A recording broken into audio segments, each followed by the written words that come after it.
अवाम या फिर इंतज़ामिया? आप मुझे बताएं सलमान आबिद साहब कि इंटीमेशन भी की गई, NDMA ने भी बता दिया, तो फिर इन मखदूश इमारतों से लोगों को निकाला क्यों ना गया?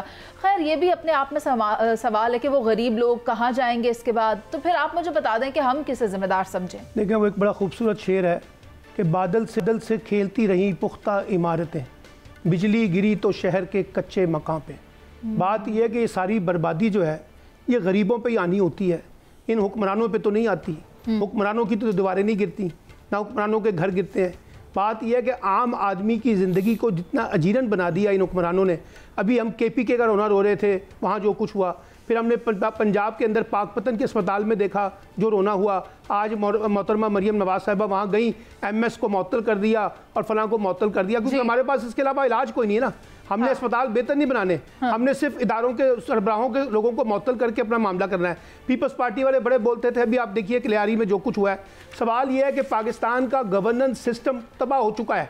ये मैंने पहले भी उस दिन कहा था, ये वेंटिलेटर के ऊपर है। ये जो पूरा का पूरा गवर्नेंस का स्ट्रक्चर है तबाहशुदा है, बर्बाद है, करप्ट बुनियादों पर चलाया जा रहा है, बदनवान लोग हैं, नाहिल लोग हैं। इसका नतीजा यही निकलेगा जो आज हो रहा है, कभी किस शहर में, कभी किस सूबे में, कभी किस जगह पर और कभी किस इलाके में।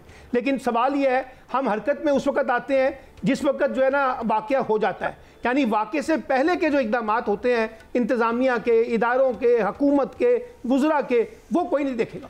वो वहाँ पे कोई नहीं नजर आएगा। बयानबाजियाँ बड़ी बड़ी बड़ी KPK की हुकूमत नाकाम हो गई, उसको तोड़ दिया जाए, पंजाब की हुकूमत नाकाम हो गई, उसे तोड़ दिया जाए, सिंध की हुकूमत नाकाम हो गई, उसे तोड़ दिया जाए, या सिंध ने जो है ना हांगकांग बना लिया है, पंजाब ने पेरिस बना लिया है। सवाल यह है कि पाकिस्तान का गवर्नेंस का निज़ाम कहाँ है जो आम आदमी को तहफ़्फ़ुज़ दे सके। आप पाकिस्तान के गवर्नेंस की बात करें, मुझे तो तमाम सूबों में गवर्नेंस नजर नहीं आ रही। तो मैं पूरे पाकिस्तान की बात कर रहा हूं, उसमें चारों सूबे शामिल हैं। बिलखुसूस बलोचिस्तान के आप हालात देख लें। सायरा जी आप बैठी हुई हैं कराची में, आप मुझे ये बता दें कि ये वाकया जहां पेश आया है उसके अलावा भी कराची की कई इमारतें मखदूश हालत है उनकी, वहां पर से भी क्या लोगों को निकाल लेंगे? और इतनी तादाद में जब लोगों को निकाल लेंगे तो उन्हें रखेंगे कहाँ? कोई इंतजाम किया हुआ है या नहीं किया हुआ, या वहां पर भी सिर्फ एक जुआ खेल रहे हैं इंसानी जानों के ऊपर? मुझे बताएं क्या देख रही हैं।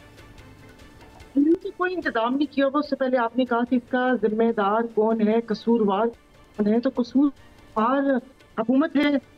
सिंध बिल्डिंग कंट्रोल अथॉरिटी का इदारा है और उसमें तमाम हुकूमत में, उसमें मैं MQM का नाम भी लूंगी कि जिस तरीके से उन लोगों ने चाइना कटिंग की है। कराची में आधे से ज्यादा जो बिल्डिंग्स हैं वो नालों के ऊपर बनी हुई हैं, सीवरेज का कोई सिस्टम नहीं है और वो नाले हैं।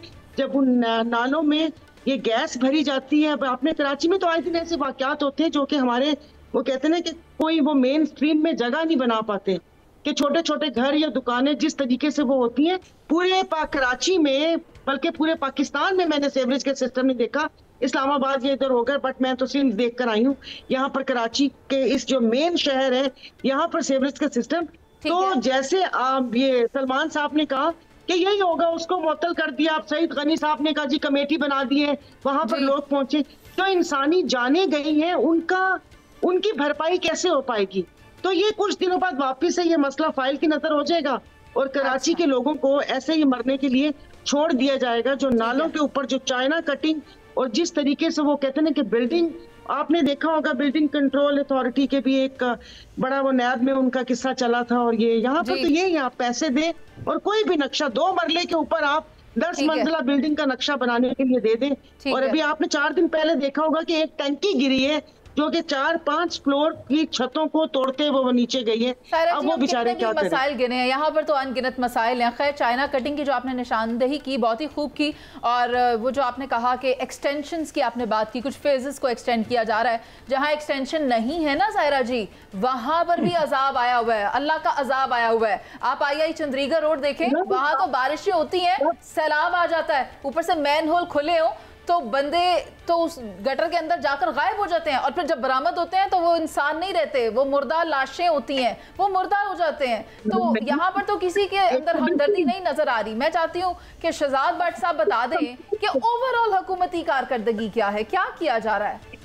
देखिए मुनीज़ेब, इंतहाई अफसोस है, दुख है। 7-8 अफराद जाँ बाक हो गए, 7-8 अफराद को हॉस्पिटल मूव कर दिया गया। 25 से 26 अफराद अभी भी मलबे तले दबे हुए हैं, उनको निकालने की कोशिश की जा रही है। इंतहाई दुख और अफसोस की घड़ी है। कोई तनकीदी बात मैं नहीं करना चाहता, लेकिन मैं ये ज़रूर कहूँगा आपको कि आपके इंट्रो में एक बड़ा खूबसूरत लफ्ज़ था कि उनको नोटिस दिए गए और वो वहाँ से अगर जाते तो फिर जाते कहाँ। ये सच था।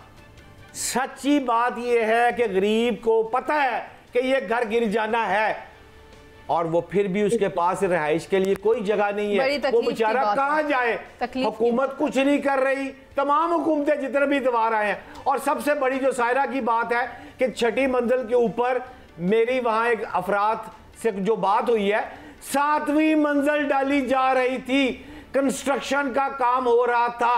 क्या इंतजामिया शो मर गई थी सारी? नहीं तो फिर आप मेरा 1.5 मिनट पूरा होने देना पहले। ना ऐसे नहीं होगा ना, 1.5 मिनट पूरा होगा फिर आपकी बारी आएगी ना, फिर आप हाउस खोलिएगा। मेरी बारी दे। मैं ये कह रहा हूं छठी मंजिल के बाद 7वीं मंजिल पड़ गई। उस वक्त इंतजामिया सो रही थी। 3 दफा हुकूमत बन चुकी है पीपल्स पार्टी की। वहां अब तक ये हालात है, करप्शन का गढ़। पंजाब में भी होगी करप्शन, केपीके में भी होगी, सिंध में भी हो गई, लेकिन अपने दिल पर हाथ रख के आप चारों अफराद जरा फैसला करें कि आप पंजाब इस किस्म का है जिस किस्म का सिंध है, या केपीके में जिस किस्म का चीजें हो रही है ये है। कुछ तो इंसाफ करें ना।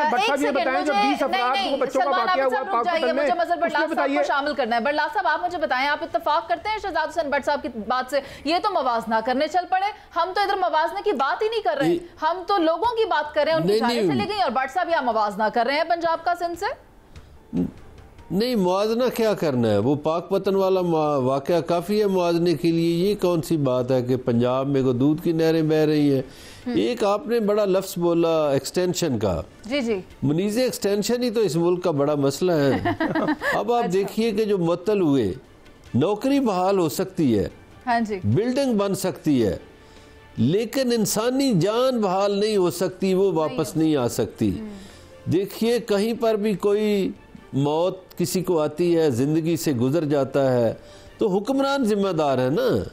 इन्होंने उनकी रिहाइशों का बंदोबस्त करना था। 17 साल से पीपल्स पार्टी एक तसलसल से वहाँ हुकूमत कर रही है और सायरा बानो समेत बहुत से लोगों को पता है कि सिंध बिल्डिंग कंट्रोल अथॉरिटी क्या चंद चढ़ाती है, क्या वहाँ करप्शन के बाजार गर्म है। इसी तरह मैं कहता हूँ पूरे मुल्क में कोई महकमा ऐसा नहीं जिसमें करप्शन ना हो। औकाफ में भी करप्शन है, हर महकमे में करप्शन है। तो ये निज़ाम जो सलमान अब्बास साहब बात करते हैं ना कि ये निज़ाम जवाब दे चुका है, ये सच्ची बात है। ये निज़ाम नहीं चल पा रहा, इसे घसीटा जा रहा है। ये नई लोगों के मसाइल हल कर पा रहा, और इसकी जिम्मेदार हुकूमतें हैं। ये जो कठपुतलियाँ बैठी हुई हैं ये जिम्मेदार हैं। ठीक है सलमान आबिद साहब, आप कुछ ऐड करना चाह रहे थे? मैं तो सिर्फ ये कहना चाह रहा था कि देखें, मसला ये नहीं है कि हम किसी एक हुकूमत के हक में और एक हुकूमत की मुखालफत करें। मैंने तो आपसे ये कहा है कि पूरा का पूरा हमारा इंफ्रास्ट्रक्चर तबाह हो चुका है, गवर्नेंस का सिस्टम फेल हो चुका है। आप महकमों पे महकमे बना रहे हैं। अब आप मुझे बताइए ना, वज़ीर आला के काम ये रह गए हैं कि वो जाकर अस्पतालों के अंदर MS या जो हेल्थ डिपार्टमेंट के ऑफिसर हैं उनको सस्पेंड कर दें बस, और वहाँ पे जाके जिंदाबाद और मुर्दाबाद के नारे लगवा लें। और भाई आप ये बताइए, पिछले 5 बरसों में या 2 बरसों में या 1 बरस में आपने हेल्थ रिफॉर्म्स क्या किए हैं? आपने एजुकेशनल रिफॉर्म्स क्या किए हैं? आपने पुलिस रिफॉर्म्स क्या किए हैं? आपने ब्यूरोक्रेटिक रिफॉर्म्स क्या किए हैं? आपने इकोनॉमिक रिफॉर्म्स क्या किए हैं? वहाँ तो आता ही कोई नहीं है।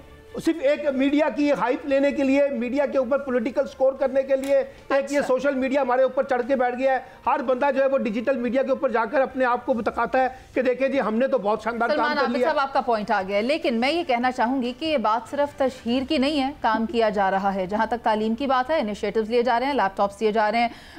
तालीम के बारे में भी सुन लें, तालीम के बारे में भी सुन लें।